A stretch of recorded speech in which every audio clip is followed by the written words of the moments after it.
रश्मि और अमर लॉकडाउन के चलते डेटिंग ऐप पर मिलते हैं। उसी बीच उनकी बॉन्डिंग बहुत अच्छी बन जाती है और दोनों एक दूसरे से प्यार करने लगते हैं। बस लॉकडाउन खत्म होते ही चट मंगनी पट शादी।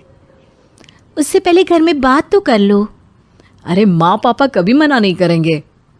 अमर की बात सुन रश्मि खुश हो जाती है। ऐसे ही दिन बीतते हैं और देखते ही देखते लॉकडाउन खुल जाता है, जिसके अगले ही दिन अमर अपने परिवार के साथ रिश्ता लेकर रश्मि के घर पहुंच जाता है। अभी लॉकडाउन खुला ही है और कोरोना तो ख़त्म भी नहीं हुआ, इसलिए ज़्यादा कुछ ना करके अगले कुछ दिनों में छोटे फंक्शन के साथ शादी कर लेते हैं।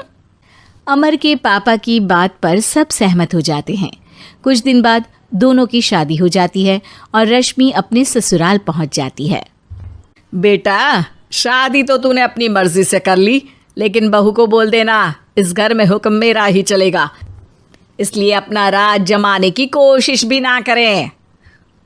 माँ, रश्मि को यहाँ सिर्फ प्यार, आशीर्वाद और अपनापन चाहिए, पैसा या राज नहीं। बेटी की बात पर सास मुंह बनाए वहाँ से चली जाती है और अब वो हर रोज़ रश्मि को परेशान करना और ताने देना शुरू कर देती है। देखो, ये है आजकल की लड़की, इंटरनेट पर लड़कों से बातें करते हुए इन्हें शर्म भी नहीं आती, और यहाँ तो देखो कितनी सीधी सुशील बनकर दिखा रही है। मम्मी, शादी के रिश्ते वाले इंटरनेट ऐप से जब किसी को कोई दिक्कत नहीं है, फिर डेटिंग ऐप के जरिए मिलना किस तरह गलत हो सकता है? रश्मि के डेटिंग ऐप वाली बात सुन उसकी हैरान सास तुरंत तुनक कर पूरे घर को सिर पर उठा लेती है, जिसकी आवाज़ सुन अमर और उसके पापा भी वहाँ आ जाते हैं। हाय मेरी माता, इतना बड़ा झूठ! डेटिंग ऐप को इंटरनेट के जरिए मिली है बोलकर इस कलमुही को मेरे सर ला बिठा दिया। अरे नास पिटी, तुझे जरा भी शर्म नहीं आई? वहाँ न जाने कितने लड़कों से गुलू गुलू करके तुझे मेरा ही लड़का मिला था फंसाने के लिए। माँ, मुझे तो समझ नहीं आ रहा क्या बोले जा रही हो। डेटिंग ऐप इस्तेमाल करना कोई अपराध नहीं है, और तुम रश्मि को ऐसा कैसे बोल सकती हो? मैं भी तो था उस ऐप पर।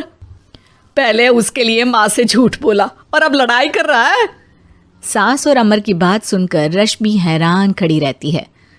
अमर, तुमने घर में झूठ क्यों बोला? ये सब देख रही हो ना, इसी की वजह से झूठ बोलना पड़ा।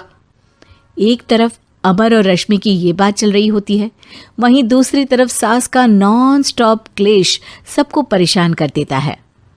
सब एकदम चुप, जो हुआ सो हुआ, अब मुझे कुछ ना सुनाई दे। पति की बात सुन सास चुप होकर वहां से चली जाती है, लेकिन अब वो रश्मि के सिर दुनिया भर के सारे काम डालकर उसका जीना पहले से भी ज्यादा मुश्किल कर देती है। मम्मी, मैं आपका गुस्सा समझ सकती हूँ, आपको जो करना है कर लीजिए, मैं कभी कुछ नहीं बोलूँगी। उम्मीद है किसी दिन तो आपका गुस्सा शांत होगा और नफरत प्यार में बदलेगी। रश्मि की अच्छाई को उसका नाटक समझकर सास गुस्से के 7वें आसमान पर चढ़ जाती है और उसी शाम रश्मि को नीचा दिखाने के लिए अपनी सहेलियों को घर बुलाकर उसकी बुराइयां करने लगती है। अरे कौशल्या, क्या बताऊं, आजकल के बच्चे ना बहुत एडवांस हो गए हैं। पहले रिश्ते घर परिवार वाले सब देख परख के कराते थे, और अब ये लोग खुद न जाने कहाँ कहाँ मिलकर खुद ही सब कुछ पक्का करके हमें बता देते हैं। लड़की का कैसा दिन धर्म, कैसा ईमान, कैसा चरित्र कुछ नहीं पता, बस प्यार किया और घर लाकर बिठा देते हैं। अरे ऐसा क्यों बोलती हो? आजकल बच्चे अपने आप में बहुत समझदार हो गए हैं, और फिर पूरी जिंदगी तो उन दोनों को ही साथ निभानी है। अपनी पसंद से शादी कर भी ले तो क्या दिक्कत? तू ही देख ले, पहले इतना अच्छा बेटा और अब सोने पर सुहागे जैसी सर्वगुण संपन्न बहू। और पता है, अभी कुछ दिन पहले मेरी बेटी ने मुझे डेटिंग ऐप के बारे में बताया, जहाँ लड़का लड़की अपनी पसंद से अपने आप एक दूसरे को चुन लेते हैं, और फिर अगर सब सही रहता है तो बात आगे भी बढ़ जाती है। अरे इसमें इतना खुश होकर क्या बता रही हो? ये तो गलत है। न जाने कौन क्या है, कितना झूठ कितना सच है। अरे पर सोचो, जब तुम किसी के बताए रिश्ते को देखने जाते हो तो क्या एक ही बार देखने से सच झूठ का पता लगा सकती हो?